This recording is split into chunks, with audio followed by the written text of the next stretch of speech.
Hi all. Everything in my video is pulled from the public domain, and I am using them under the Fair Use, Fair Dealings guidelines. Everything I say is my own opinion. You should look into this information for yourselves, but I'm pretty sure I'm right.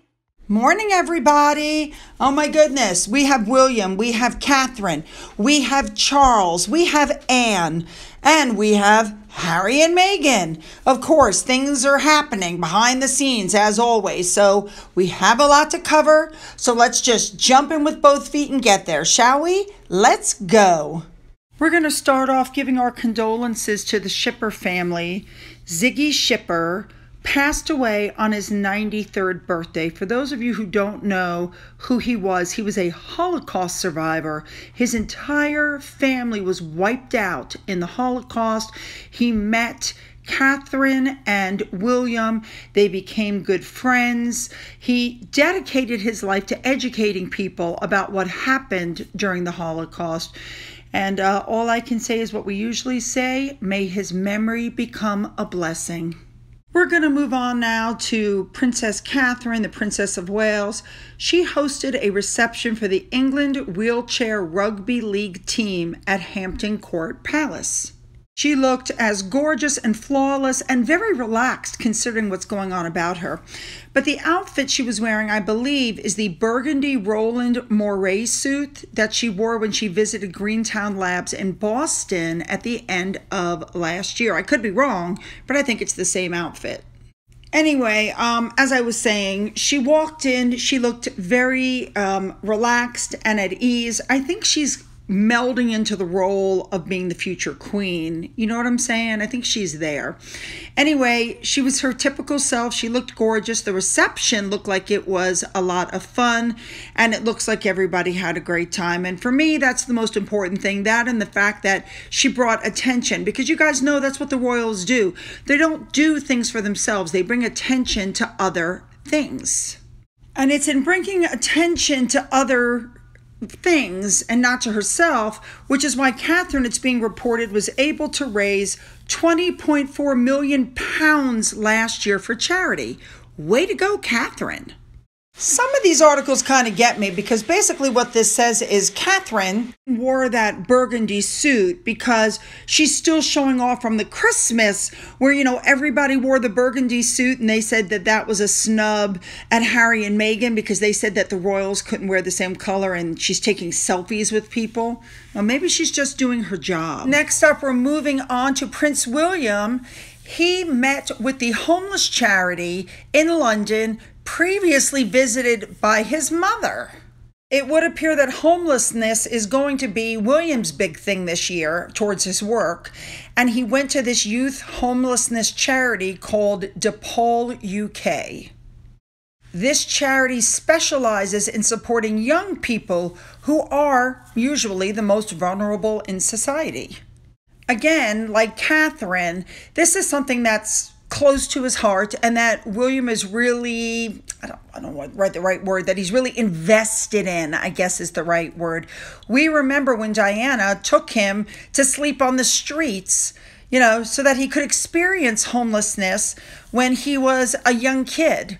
And I think the impression that she made for him, I think, you know, like she said, the building blocks. It's, you know, he went to see sick people. He didn't know they had HIV, that he knew they had other things.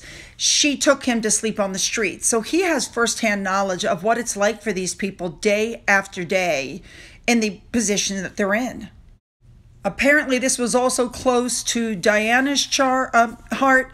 She worked with this charity in the 1990s, and she even opened a branch of the youth charity in Willesden. That was a trust hostel.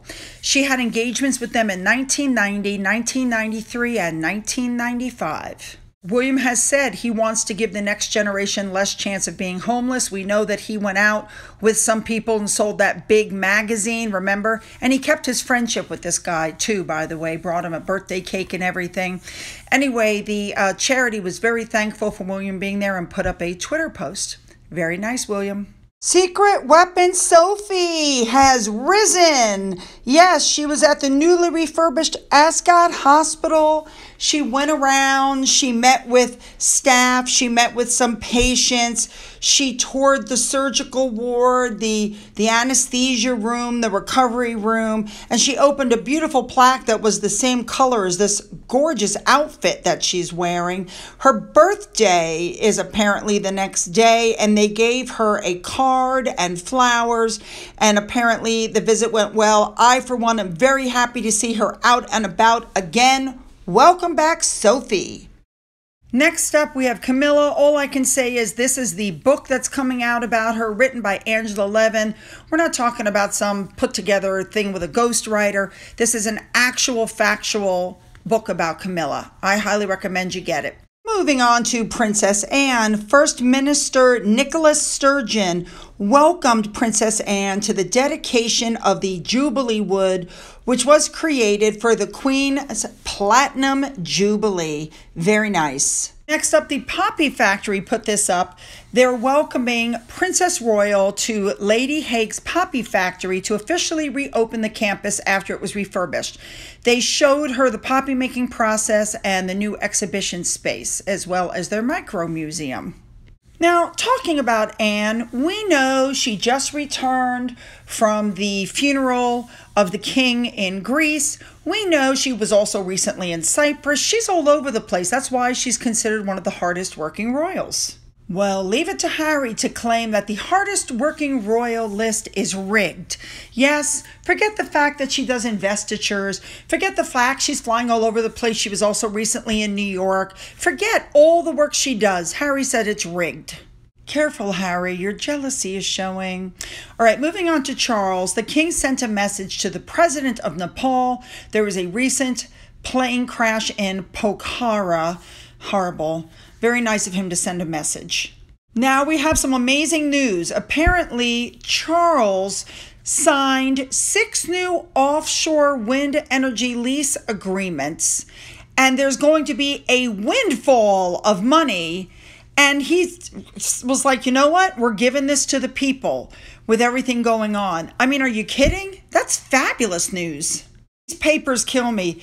He's given up the chance to benefit from a $1 billion lease. You're right. He's not going to make $1 billion. He's going to make $250 million, and the rest of the money is going to the people of the UK, and somebody still had to write a nasty headline. Like, are you kidding? He didn't have to do that. He didn't have to do that.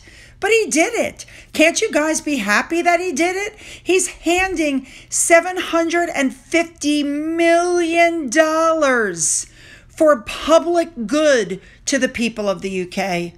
Guys, this man deserves some accolades. So he's entitled to receive 25% of all profits. There are 6 offshore wind leases. They're supposed to add $1 billion to annual revenues, and it's supposed to produce enough electricity to power 7 million homes. Go Charles. And what Charles said, and I'm quoting, "This windfall be directed for wider public good rather than to the treasury."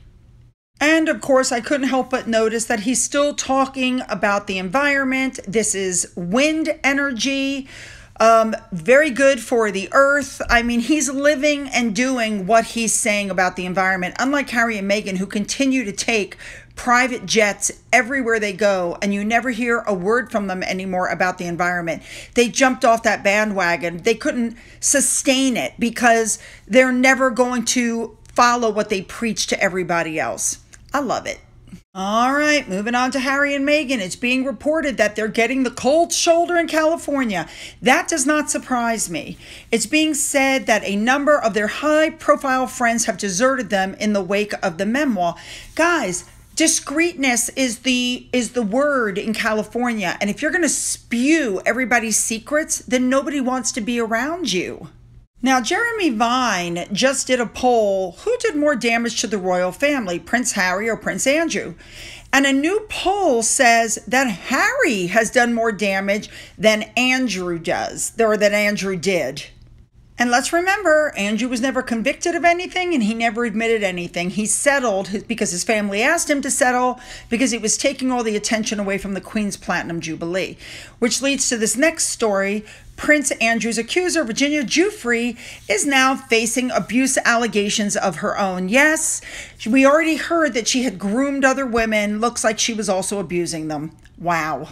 Moving on, y'all, I'm telling you, people are on them. Meghan Markle is being told by a leading mental health charity founder to stop playing the victim. Wow.